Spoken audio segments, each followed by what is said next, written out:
నా మీద శరణ్ చౌదరి అని ఆరోపణలు చేసి నా మీద ఒక సిఎంపిఎస్లో పిటిషన్ పెట్టిందని నిన్న ప్రెస్ మీడియాల ద్వారా తెలవటం జరిగింది. ఆ శరణ్ చౌదరి నాకు ఎలాంటి సంబంధం లేదు, ఆయన ఎవరో కూడా తెలియదు నాకు. నిన్న మొన్న ఆయన విచారిస్తే ఆయన బీజేపీలో ఉండేది, ఈయన ఈ ల్యాండ్ దందాలు మోసాలు చేస్తుందని పార్టీ వాళ్ళు హైకమాండ్ చెప్తే వాళ్ళు పార్టీ నుంచి కూడా అతన్ని సస్పెండ్ చేయటం కూడా జరిగింది. సరే, ఆయన గురించి కూడా నిన్న చాలా విషయాలు కూడా తెలుసుకున్నాం. ఈయన రియల్ ఎస్టేట్ బిజినెస్ ఏదో చేస్తాడట. ఎన్ఆర్ఐస్ను నా దగ్గర పెట్టుబడి పెట్టాలని, ఎన్ఆర్ఐస్ దగ్గర చాలామంది దగ్గర నాకు 150 ఎకరాలన్నది, 130 ఎకరాలన్నది, 350 ఎకరాలన్నది అన్ని డాక్యుమెంట్స్, దొంగ డాక్యుమెంట్స్ సృష్టించి ఎన్ఆర్ఎస్ దగ్గర చాలామంది దగ్గర డబ్బులు తీసుకున్నాడు. ఆ డబ్బులు తీసుకుని అందరికి కూడా మోసం కూడా చేయటం జరిగింది. సరే, ఎన్ఆర్ఐ ఒక విజయ్ అంటేనే ఆయన 5 కోట్లు తీసుకున్నాడట. ఆయన దగ్గర 4 నెలల బట్టి 6 నెలల బట్టి తిరుగుతూనే ఉన్నాడు. ఇస్తా అని అంటున్నాడు. ల్యాండ్ లేదని తేల్చిపోయింది. దొంగ డాక్యుమెంట్స్ అని విజయ్కి తెలిసిపోతే ఆ విజయ్ నా పైసలు నాకు ఇవ్వని కూడా ఆయన చుట్టూ తిరిగిండట. ఆయన పైసలు ఇచ్చే పరిస్థితి లేకపోతే ఆయన పోలీస్ కంప్లైంట్ చేయటం జరిగింది. ఆ పోలీస్ కంప్లైంట్ లోపల వాళ్ళు పోలీసు వాళ్ళంతా ఎంక్వైరీ చేస్తే దగ్గర రూపాయి లేదు, ఆ డబ్బులు ఇచ్చే పరిస్థితి కూడా లేడట. ఆ డబ్బులు ఇవ్వకపోతే నా డబ్బులు నాకు ఇవ్వనంటే ఆఖరికి ఏదో ఇల్లు అపార్ట్మెంటు బ్యాంకులో కుదవబెట్టింది ఉంటే 1,25,00,000 ఆయనే విజయ్ కట్టి దాన్ని అది 3 కోట్ల విలువదే, ఇంకా 2 కోట్ల రూపాయలు రావాల్సి ఉన్నాయట ఆయనకు. ఆ 2 కోట్ల గురించి ఒత్తిడి చేస్తుంటే ఇప్పుడు నా మీద ఆరోపణ చేస్తున్నారు. వాస్తవంగా ఎన్ఆర్ఎస్ మీకు తెలుసు, అందరూ కూడా నాకు పరిచయస్తులే. ఆ విజయ్ నా దగ్గరికి వస్తే వాళ్ళు ఎన్ఆర్ఎస్ని తీసుకొని వచ్చిండట. నాకు ఆ విజయ్ కూడా పరిచయం లేదు. ఆయనే ఎన్ఆర్ఎస్ని తీసుకొస్తే మీరే సిపి దగ్గర పోండి అని నేను సిపి దగ్గరికి వెళ్ళగొట్టాను. ఆ సిపి గారే చొరవ చూపెట్టి ఆ డాక్యుమెంట్ చూసి అతడు ఆ ఇల్లు రిజిస్ట్రేషన్ చేయించిండని తెలుస్తున్నది. ఇది వాస్తవ పొజిషన్. ఆయన మీద కూడా మీరు చూడండి, శరణ్ మీద కూడా చాలా కేసెస్ ఉన్నాయి. దొంగ డాక్యుమెంట్స్ ఇచ్చిన కేసెస్. అదే తిరిగా ఈయన కంపెనీ పెట్టి ఇండస్ట్రీ పైన రాదా టీఎంటీసీ సీల్డ్ సప్లై చేయటం, అందులో bogus petitions, fake letters, fake bank గ్యారెంట్లు, అన్ని కేసెస్ ఉన్నాయి. ఆయన భార్య కూడా పాస్పోర్ట్ కూడా రద్దు చేశారు, భార్య పేరు మీద కూడా. అంటే ఇవన్నీ కేసెస్ కూడా ఉన్నాయి. ఇంకా పోలీస్ స్టేషన్లో చాలా కేసెస్ ఉన్నాయి ఆయన మీద. అసుంటి వ్యక్తి డాక్యుమెంట్స్ సృష్టించి ఎన్ఆర్ఎస్ మోసం చేసి అసుంటి వ్యక్తిని దయచేసి మీరు ప్రోత్సహించొద్దనేది నా విజ్ఞప్తి. ఇంకా చాలామంది ఎన్ఆర్ఎస్ను మోసం చేసిన వ్యక్తి అని. నేను రాజకీయాల్లో ఉన్నా, 40 ఏళ్ళ నుంచి మీరు చూస్తూనే ఉన్నారు. ఎన్నడూ కూడా ఈ ల్యాండ్ జోలికి కానీ నేను పోను. ఎవరన్నా దగ్గర వాళ్ళు వస్తే న్యాయం చేయండి, ఎటు న్యాయం ఉంటే అటు చేయమని చెప్తా తప్ప పలానాకు సపోర్ట్ చేసే వ్యక్తిని కాదు. నా రాజకీయ జీవితంలో ఎన్నడూ కూడా మచ్చలేదు. నన్ను ఎన్నో ప్రభుత్వాలు ఇరికేయాలని ప్రయత్నం చేసినాయి. నేను ఎన్నడూ కూడా ఎక్కడ కూడా నేను ఇరికిచ్చే ప్రయత్నం చేసినా నేను ఒక్కటే మిమ్మల్ని అందరినీ రిక్వెస్ట్ చేసేది, వాస్తవాలు తెలుసుకొని నేను ప్రెస్ మీడియా వాళ్ళని రిక్వెస్ట్ చేస్తున్నాను. ఏదో తొందరపడి నా మీద వీళ్ళు ఆరోపణ చేసినప్పుడు దయచేసి కొంత వాస్తవాలు తెలుసుకొని రాస్తే బాగుంటుందని కూడా నేను రిక్వెస్ట్ చేస్తున్నా. రెండవది, ఈ ఇళ్ళ కూడా నాకు దీంట్లో సంబంధం లేదు. ఆ విజయ్ నాకు బంధువు అని చెప్తాను. ఒక నిమిషం వినండి. ఆయన చెప్పింది ఏంటి, దయాకర్ రావు బంధువు పేరు మీద రిజిస్ట్రేషన్. మీరు ఇదన్నా ఒక్కసారి తెలుసుకోండి. ఆ విజయవాడ ఆయనే మా క్యాస్ట్ కూడా కాదు, కాపు అంటున్నారా మీరు. అసుంటిని కూడా బంధువు అని నా తప్పుడు ఆరోపణలు చేసి ఇవన్నీ కూడా పొలిటికల్గా ఎవరు లబ్ధి పొందాలనేది, నన్ను ఇబ్బంది పెట్టాలనే ప్రయత్నం చేస్తున్నారు. సరే, మీకు తెలుసు, నేను ఎన్నో కేసులు ఎదుర్కొన్నా. రాజశేఖర రెడ్డి పీరియడ్లో చూశారు మీరు. నన్ను ఓబుళాపురంలో పోలీసులతో కొట్టించి జైల్లో పెట్టారు. మహారాష్ట్రలో బాబ్లీ ప్రాజెక్టు మీద కేసులు పెట్టి జైల్లో పెట్టారు. వరంగల్లో కూడా కొంతమంది ఆ రోజు ల్యాండ్ కబ్జాలు చేస్తే, నేను ధర్నా చేస్తే నేను జైల్లో పోయాను. ఉద్యోగ పేర్లో కూడా జైల్లో పోయాను. ప్రజల కోసం నేను పోరాటం చేశాను తప్ప ఎక్కడ కూడా ఇంతవరకు ప్రజలకు కానీ ఎవరికి కూడా అన్యాయం చేసిన చరిత్ర లేదు. కావాలని సృష్టించి నా మీద తప్పుడు ఆరోపణలు చేస్తే దయచేసి దీన్ని వివరణ చూసి ప్రెస్ మీడియా వాళ్ళందరూ కూడా రాయాలి. ఆ విజయ్ది కూడా మీరు ఒక్కసారి, ఆయన కూడా అమెరికా నుంచి పంపించాడు విజయ్. ఆయన వీడియో నాకు ఆయనే ఫోన్ చేసిండు. ఆయన నాకు ఎవరో కూడా సరిగ్గా పరిచయం లేదు. ఏదో నా దగ్గరికి ఒకసారి వచ్చిండట, నాకు ఫోన్ చేసి నా వీడియో పంపిస్తున్నా అన్న, నేను ప్రెస్ మీడియాకు కూడా అందరికి కూడా పంపిస్తున్నా, వీడియో ఒకసారి చూడు అని ఆ వీడియో కూడా పంపించారు. ఒక వీడియో మీరు అందరూ కూడా చూడవలసిందిగా విజ్ఞప్తి చేస్తున్నా. ఇది ప్రెస్ మీడియాలో కూడా తెలియజేయవలసిందిగా. అందరికీ గుడ్ ఈవినింగ్ అండి. నేను విజయ్ మాట్లాడుతున్నాను, ఎడిసన్ లీజర్స్ నుంచి. ఈరోజు ఉదయం కొంతమంది మన మిత్రులు నాతో ఒక వీడియో షేర్ చేయడం జరిగింది. అందులో ఈ శరణ్ చౌదరి, వడ్డేపల్లి శరణ్ చౌదరి అనే ఒక అతను రియల్ ఎస్టేట్ వ్యాపారం చేస్తున్నాను, మీరు నాకు నా కంపెనీలో నాతో పాటు పెట్టుబడి పెట్టండి, నాకు ఒక 20 కోట్లు తీసుకొచ్చి ఇన్వెస్ట్ చేయండి, మీకు అధిక లాభాలు ఇచ్చి మీకు రిటర్న్స్ ఇస్తాను, మీ ఇన్వెస్టర్స్ అందరికీ చాలా హెల్ప్ అవుతుంది, అట్లాగే మాకు కూడా హెల్ప్ అవుతుంది అని చెప్పేసి మాకు చెప్పి మాకు దొంగ డాక్యుమెంట్లు చూపించి ఎన్ఆర్ఐ అయిన నేను దాదాపు అమెరికా వచ్చి 20 సంవత్సరాలు అవుతుంది.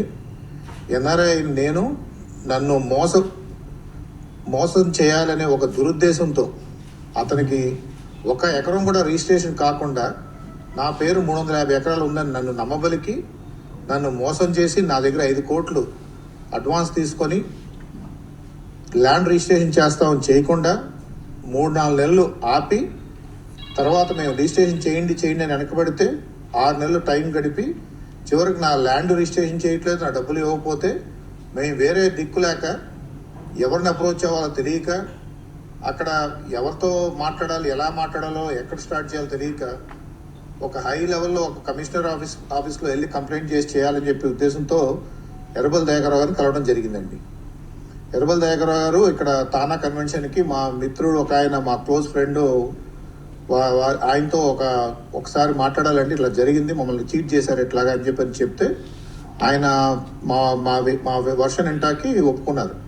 వెళ్ళి సార్ ఇట్లా జరిగింది, మాకు అన్యాయం జరిగింది, మాకు ఇట్లా ఎన్ఆర్ఐస్ అయిన మమ్మల్ని ఇలా మోసం చేశారని చెప్తే ఆయన, మీరు ఇది పోలీస్ శాఖ వారి సహాయంతో మీరు రిజాల్వ్ చేసుకోవాలండి, నేను ఇందులో ఎక్కువ మీకు హెల్ప్ చేసేదే ఉండదు అని చెప్పి ఆయన అప్పుడు కమిషనర్ మన సివి ఆనంద్ సార్ దగ్గరికి రెఫర్ చేశారు. నేను పర్సనల్గా వెళ్ళి సివి ఆనంద్ గారికి నాకు కంప్లైంట్ ఇచ్చి ఇట్లా జరిగిన విషయం, ఇట్లా డబ్బులు అడ్వాన్స్ ఇచ్చామండి, ఇట్లా 5 కోట్లు శరణ్ చౌదరికి ఇచ్చిన సంగతి కంప్లైంట్ రూపంలో ఆయన మాకు ఇచ్చిన డాక్యుమెంట్స్ అన్ని మొత్తం సార్కి సబ్మిట్ చేసి ఇతని మీద సెకండ్ చర్యలు తీసుకొని మా డబ్బులు మాకు ఇప్పించాల్సింది, మాకు న్యాయం చేయమని కోరాం. దయాకర్ రావు గారు ఈ విషయంలో మాకు న్యాయం చేయడం కోసం మాకు సహాయం చేశారు తప్ప నాతో ఆయనకు ఎటువంటి వ్యాపార లావాదేవీలు కానీ, రాజకీయ లావాదేవీలు కానీ, మరే ఇతర అయిన కుటుంబ వ్యవహారాలు కానీ, బంధుత్వాలు కానీ ఎటువంటివి ఏమీ లేవండి. ఇది ఒక ఎన్ఆర్ఐకి జరిగిన అన్యాయానికి ఆయన పర్సనల్గా మేము వెళ్ళి రిక్వెస్ట్ చేయడం వల్ల ఆయన హెల్ప్ చేయడం జరిగింది తప్ప ఇందులో ఆయనకి ఎటువంటి సంబంధం లేదు, ఎటువంటి అనుబంధం లేదు. అట్లాగే ఈ శరణ్ చౌదరి అని అతను మాకు ఇవ్వాల్సిన డబ్బులు మాకు ఇప్పించండి అని న్యాయం చేయమండి అంటే పోలీస్ స్టేషన్లో వాళ్ళు మమ్మల్ని పిలిచి ఎంక్వైరీ చేసినప్పుడు మీకు రావాల్సిన మొత్తం 5 కోట్లు మీకు ఇప్పిస్తామని చెప్పి మేము ఎక్స్పెక్ట్ చేసాం. మాకు 5 కోట్లు ఇవ్వకపోగా మా దగ్గర డబ్బులు లేవని చెప్పి నేను ఇప్పుడు మొత్తం డబ్బులు ఇవ్వలేను, మీకు ఇమీడియట్గా కావాలంటే నా ఫ్లాట్ రిజిస్ట్రేషన్ చేస్తానని చెప్పేసి అని ఆ ఫ్లాట్ మీద కూడా 1,20,00,000 రూపాయల లోన్ ఉంటే ఆ లోన్ కూడా నేను కట్టి నేను రిజిస్ట్రేషన్ చేసుకోవాల్సి వచ్చింది. ఎందుకంటే మీకు ఈ డబ్బులు కూడా రావు, అది కూడా రిజిస్ట్రేషన్ చేసుకోండి, లేకపోతే మీకు ఉన్న డబ్బులు పోతాయి. ఈ రోజుకి మాకు 5 కోట్లు మాకు 2.5 కోట్లు ఇచ్చాడు, ఇంకా 2.5 కోట్లు రావాలి. ఆ 2.5 కోట్లు అడుగుతున్నామని మా మీద ఎదురు దాడి చేయడం మొదలుపెట్టాడు. అట్లాగే ఇతను పార్ట్నర్ రాహుల్ చౌదరి ఉన్నాడు. అతను కూడా ఏంటంటే వీళ్ళిద్దరు కలిసి ఈ కొత్తగా ఈ నాటకం స్టార్ట్ చేశారు. మాకు 4 రోజుల్లో డబ్బులు మొత్తం రిమైనింగ్ 2.5 కోట్లు ఇస్తామని చెప్పి గత సెప్టెంబర్ 20వ తారీఖు ఒప్పందం చేసుకున్నా కూడా ఇవాళకి దాదాపు 4-5 నెలలు అవుతుంది. ఇతను దుబాయ్ వెళ్ళిపోయి దుబాయ్ నుంచి ఇప్పటి వరకు మాకు రూపాయి ఇవ్వలేదు. మేము అడుగుతుంటే ఎంతసేపటికి ఇదిగో రేపు వస్తున్నాను, ఎల్లుండి వస్తున్నాను చెప్పి ఇప్పుడు లాస్ట్ మినిట్లో ఈ నెలాఖరికి వస్తున్నానని చెప్పాను. ఇప్పుడు ఈ వీడియో రిలీజ్ చేసి మా అందరినీ తప్పుదోవ పట్టిస్తున్నాడు. ఈ కొత్త స్క్రిప్ట్ తీసుకొచ్చి ఇప్పుడు తప్పుదోవ పట్టిస్తున్నాడు. నేను కోరుకునేదల్లా ఒకటేనండి, మాకు రావాల్సిన డబ్బులు మాకు ఇప్పించి మాకు న్యాయం చేయమని కోరుకుంటున్నాం. అంతే తప్ప ఇందులో దయాకర్ గారికి ఎటువంటి సంబంధం లేదు, మరే ఇతరత్ర ఎటువంటి రాజకీయ నాయకులకి ఏ సంబంధం లేదు. ఇది పూర్తిగా ఒక ఎన్ఆర్ఐకి ఒక ఫ్రాడ్, ఒక ఇంటెంట్ మోసం చేయాలి అచ్చంగా ఇదే పని. ఇంతకుముందు దాదాపు 10-15 మంది ఎన్ఆర్ఐలను మోసం చేసిన చరిత్ర అతనిది. మీరు ఒకసారి ఆ శరణ్ చౌదరి చరిత్ర చూసుకోండి, ఒకసారి అతని బ్యాక్గ్రౌండ్ చెక్ చేయండి. అతని మీద ఏం కేసులు ఉన్నాయి. రాధా టీఎంటీ వాళ్ళ దగ్గర దాదాపు 7 కోట్లు చీటింగ్ కేసు నడుస్తుంది, చెక్ బౌన్స్ కేసులు నడుస్తున్నాయి. పైగా అతను పాస్పోర్ట్ సీజ్ అయింది, బంజారాహిల్స్లో కేసులు నమోదై ఉన్నాయి. అట్లాగే ఇంకా పలు ఎన్ఆర్ఐలు మోసం చేసిన సందర్భాలు ఉన్నాయి. కొంతమంది బయటకు వచ్చి చెప్పుకోలేని పరిస్థితిలో ఉన్నారు. నేను కూడా ఈ రోజు వరకు కూడా ఎక్కడ మీడియాకి ఎక్కడ బయట రాలేదండి. ఈ రోజు వరకు కూడా మేము కామ్గా సరే తప్పు జరిగింది, మనం ఎందుకు మళ్ళీ ఇదంతా అలర్ట్ చేసుకోవడం అని చెప్పేసి అని మేము కామ్గా ఉండి మా వ్యాపారం మా బిజినెస్ మేము చేసుకుంటుంటే ఈరోజు మాకు ఎదురొచ్చి మళ్ళీ ఇతను కొత్త కాన్సెప్ట్ కొత్త స్క్రిప్టులు తీసుకొని రోజుకు ఒక మనిషిని తీసుకొచ్చి ఎట్లా చేశారని చెప్పి ఏదో రాజకీయ మలుపు తిప్పి దీని ఏదో కొంత అడ్వాంటేజ్ చూస్తున్నారు కానీ వాస్తవానికి అది కాదండి. ఇది శరణ్ చౌదరి అతను ఒక ఫ్రాడ్స్టరు, ఒక సీరియల్ అఫెండర్ అండ్ అతనికి ఈ ఎన్ఆర్ఐస్ని సాఫ్ట్ విక్టిమ్స్గా టార్గెట్ చేయటం, వాళ్ళ మోసపుచ్చి వాళ్ళ దగ్గర డబ్బులు తీసుకోవడం, పరారవటం, ఇది అతని నైజం. ఇట్లా చాలామందిని మోసం చేశారు. చాలామంది భయపడుతూ ఎవరు టీవీ ముందుకు కానీ ప్రెస్ ముందుకు కానీ రావట్లేదు. నా దయించి నేను మీడియా వారికి కూడా ఈ సందర్భంగా తెలియజేసేది ఏమనగా, వారు ఒకసారి ఇలాంటి కథనాలు ప్రచురించే ముందు ఇందులో ఆథెంటిసిటీ ఎంత ఉంది, ఎంతవరకు నిజాలు ఉన్నాయి అని కూడా ఒకసారి బేరీజు వేసుకొని వేస్తే బాగుంటుందని నా విన్నపం అండి. అట్లాగే నేను మన రాష్ట్ర ప్రభుత్వాన్ని కూడా ఈ సందర్భంగా మాకు న్యాయం చేయాలని కోరుకుంటూ, అట్లాగే ఈ విషయాన్ని తగు చరణ్ చౌదరి ఎవరైతే మమ్మల్ని మోసం చేశాడో అతని నుంచి మా డబ్బులు కూడా మాకు వీలైనంత త్వరగా ఇప్పించాలని కోరుకుంటున్నాం. థ్యాంక్ యూ అండి.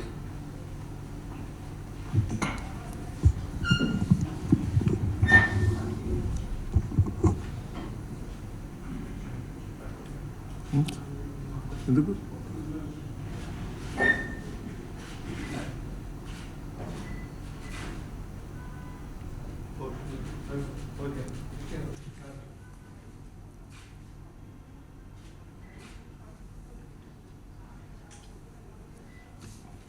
అయ్యా అనుమానాలు పోయినాయి, ఏమన్నా ఉన్నాయా? అది మీకే తెలిసి ఉండాలి, అది ఇంకా బయటికి రాలే. ఇప్పుడు ఇసుంటి వ్యక్తిని ఇసుంటి కేసెస్ విపరీతం ఉన్నాయి, ఇంకా తీసుకోలే. పోలీస్ స్టేషన్లో, బంజారా పోలీస్ స్టేషన్లో చీటింగ్ కేసులు ఎన్నో ఉన్నాయి, ఎన్ఆర్ఎస్ని మోసం చేసి. అటువంటి వ్యక్తి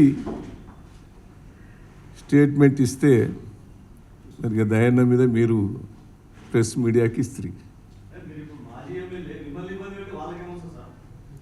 అది ఏమో మరి తెలుస్తలేదు, నాకు అర్థమైతలేదు. నన్ను బదనం చేయాలన్నా, డిఫేమ్ చేయాలన్నా ఏందో మరి అర్థమవుతలేదు. రాను రాను మీకు నాకు అర్థమవుతుంది, ఏందనేది తెలుస్తలేదు. బ్యాక్గ్రౌండ్ ఎవరు రిలీజ్ చేస్తాండ్రు, ఎక్కడి నుంచి వస్తున్నది అనేది కూడా కరెక్ట్ క్లారిటీ వస్తలేదు. నేను ఆయన గురించి తెలుసుకుంటే, విజయ్ గురించి తెలుసుకుంటే నిన్న ఇయ్యాలి అదే పని.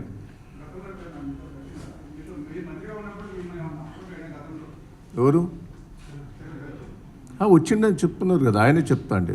నా దగ్గరికి వచ్చిండు, నేను నా దగ్గరికి ఆయన కమిషనర్ దగ్గర నాకు అపాయింట్మెంట్ ఇప్పియమని కోరిండు. కమిషనర్కి ఫోన్ చేసి అపాయింట్మెంట్ ఇప్పించిన. కమిషనర్ ఎగ్జామ్ చేసి విజయ్ కాదు, చరణ్ చౌదరి ఎందుకు వస్తారు నా దగ్గరికి?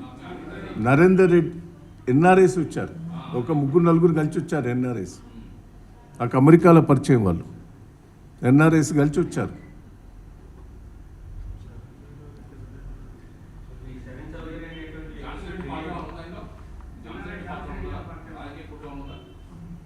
ఏమో నాకైతే ఐడియా లేదండి, దాంట్లో అంత ఐడియా లేదు. చూద్దాం మరి, దాంట్లో అయితే నాకు ఎన్నో సంబంధం లేదు. ఆ ప్రణీత్ రావు ఎవరో కూడా తెలియదు. ఎంక్వైరీ చేయమంటున్నాం కదా. ఇప్పుడు మనం ఒక్క నిమిషం మీరు వినండి. ప్రణీత్ రావు మా ఊళ్ళో బంధువు, వాళ్ళ నాయనమ్మో అమ్మమ్మో వాళ్ళ అమ్మమ్మ ఊరటది. ఆయన ఊరు వేరు, ఆయన మాకు తెలియడం కూడా తెలియదు. వాస్తవంగా నాకు పరిచయం కూడా లేదు ఆయన ఏం చేసిండనేది వాళ్ళ ఎంక్వైరీలో తెలుస్తుంది. ఇప్పుడు మాకైతే అందులో ఏ పొజిషన్లో ఎన్నో సంబంధం కూడా లేదు. ఆయన క్యాస్ట్ నాకు బంధువు కూడా కాదు, వాళ్ళు క్యాస్టు.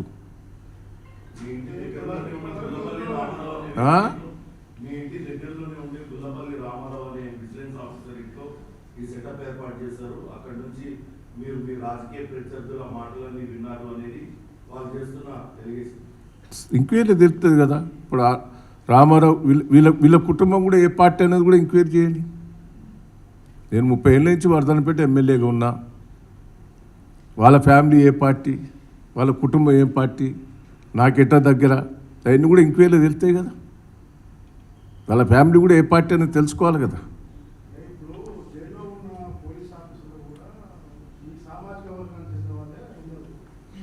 చేయని మరి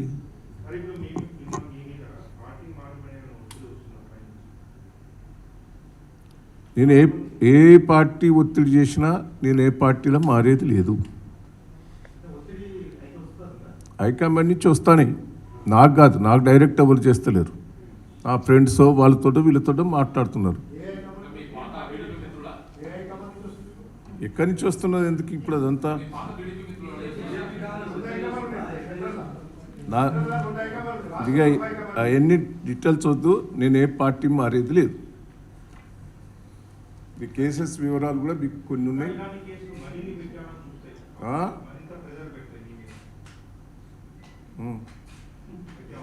ఇప్పుడు మీరు ఒక్కసారి గుర్తుపెట్టుకోండి, నేను రాజశేఖర రెడ్డి పీరియడ్లో నాకు ఎంత ఒత్తిడి వచ్చింది మీకు తెలుసు చాలామంది. నేను ఎంపీ గెలిచినప్పుడు నాకు క్రాస్ ఓటింగ్ కాడ మీరు అందరు ఢిల్లీలో కూడా నాకు ఎంత ఒత్తిడి వచ్చింది, ఎంత ఏమి ఇస్తావు, మంత్రి ఇస్తా, ఇంక ఇది ఇస్తా. మారలే. నేను మారినందుకు నాకేం చేసారు, కేసులు పెట్టించారు. నా వర్ధనపేట ఎస్సీ రిజర్వేషన్ చేసిండ్రు. నేను ఎంపీగా నిలబడకుండా కూడా అది కూడా కొంత రిజర్వేషన్ చేసిండ్రు. ఎక్కడ నిలబడు, మళ్ళీ పాలకుర్తికి పోయి 3 సార్లు గెలిచిన. నేను ఒకటి నా మీద కేసెస్ అప్పుడు ఎన్ని పెట్టిందో మీకు తెలుసు. ప్రతిపక్షంగా నేను ఎదుర్కొన్న అన్ని పోరాటాలు చేసిన, జైలుకు పోయినా. తెలంగాణ మూమెంట్లో కూడా మీరే చూశారు. నేను టీడీపీలో ఉండి కూడా తెలంగాణ కోసం పోరాటం చేసింది మీరంతా కూడా ప్రెస్ మీడియా వల్లే సాక్ష్యం. దయాకర్ గారు, మీ మీద వస్తున్నటువంటి ఆరోపణలన్నీ అవాస్తవం అంటున్నారు. ఏమైనా లీగల్గా వెళ్తారా వాళ్ళ మీద? నా మీద ఇంతవరకు అయితే ఏం కాలే కదా, ఆరోపణలు చేశారు. ఆరోపణలు చేసినా మీ డిఫేమ్ చేయడానికి అని చెప్పేసి అంటున్నారు కదా. నేను ఈ వివరణ ఇచ్చిన విజయ్ కూడా ఆయన పోలీస్ స్టేషన్లో పిటిషన్ పెడతాడు గవర్నమెంట్కు.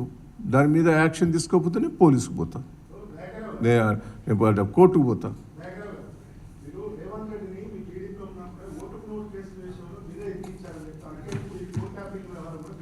ఇప్పుడు డైవర్ట్ అవుతుంది. దయచేసి ఇది మీరు ఎక్స్పోజ్ చేయండి. అది అప్పటిది మీకు తెలుసు, నాకు ఏ సంబంధం లేదని కూడా తెలుసు. ఇది దయచేసి ఇప్పుడు డైవర్ట్ అవుతుంది. ఇది మీరు ప్లీజ్ తీసుకొని ప్రెస్ మీడియాకు వచ్చేటట్టు వాస్తవాలు బయటికి తీసుకురండి. ఎంక్వైరీ ఏముంటున్నా కదా, నాకు ఏ సంబంధం లేదు. ఎందుకుంటుంది చెప్పండి, నాకేం సంబంధం, నాకు ఎందుకుంటుంది? నా కాన్షియస్ ఏదో నేను చూసుకున్నా, జిల్లా ఏందో చూసుకున్నా. నేను దాంట్లో నాకు ఏ సంబంధం లేదు.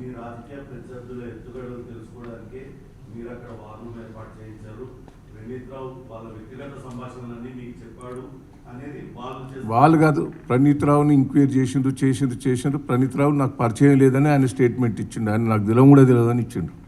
నేను ఆయనతో మాట్లాడలేదని కూడా ఇచ్చిండు. దేనికైనా నేను సిద్ధంగా ఉన్నా, ఎదుర్కొన్నది.